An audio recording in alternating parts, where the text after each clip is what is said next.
Energy Investis უკვე დაკავებული გენერალური დირექტორი გენო მალაზონია 8 წლის განმავლობაში საბანკო ბიზნესში იყო. 5 წელი კი საქართველოს მთავრობაში მაღალ თანამდებობებზე იმსახურა. იყო საბაჟო დეპარტამენტის თავმჯდომარის მოადგილე, შინაგან საქმეთა სამინისტროს ეკონომიკური დანაშაულის მთავარი სამმართველოს უფროსის მოადგილე, ანტიმონოპოლიური სამსახურის უფროსი, მრეწველობის, ეკონომიკისა და ვაჭრობის მინისტრის მოადგილე, ქონების მართვის მინისტრის მოადგილე, განათლების მინისტრის მოადგილე, სახელმწიფო მინისტრის აპარატის უფროსი. 2004 წლიდან არის სააქციო საზოგადოება Energy Investis გენერალური დირექტორი. გენო მალაზონია სწორედ Energy Investis მართვისას გადასახადებისთვის თავის არიდების ბრალდებით დააკავეს. Energy Investi 2004 წელს დაფუძნდა. 2005 წელს მის მფლობელობაში გადავიდა რუსთავის აზოტის ქარხანა. Energy Invests რამდენიმე შვილობილი საწარმო აქვს. თავად Energy Investi კი ნეშტორ ბანკის იგივე VTB ბანკის შვილობილია. ბანკის ქართულ ბაზარზე შემოსვლასთან ერთად სულ უფრო ხშირად ჩნდებოდა კრიტიკული სტატიები ქართულ მედიაში.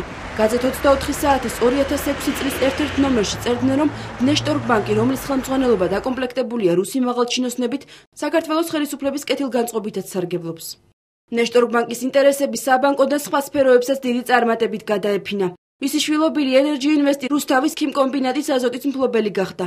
მისივე ინიციატივით და დაფინანსებით გარდაბნის თბოსადგურში გაზის 2 ტურბინას დამონტაჟდა, რომელთა გამომუშავებული ენერგია სიძვირის მიუხედავად სასწრაფოდ აღმოჩნდა საქართველოს ენერგობალანსში, ასე რომ ნეშტორ ბანკი საკმაოდ სერიოზული მოთამაშეა და ქართულ ბაზარზე სულ უფრო მნიშვნელოვან როლს ასრულებს.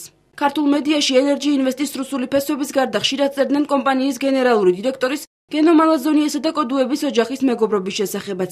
ერთ-ერთ ინტერვიუში ერეკლე კოდუას ძმის გიორგი კოდუას მეუღლე ყვებოდა, რომ მომავალ მეუღლეს ის გიორგის მეგობარმა გენო მალაზონიამ გააცნო.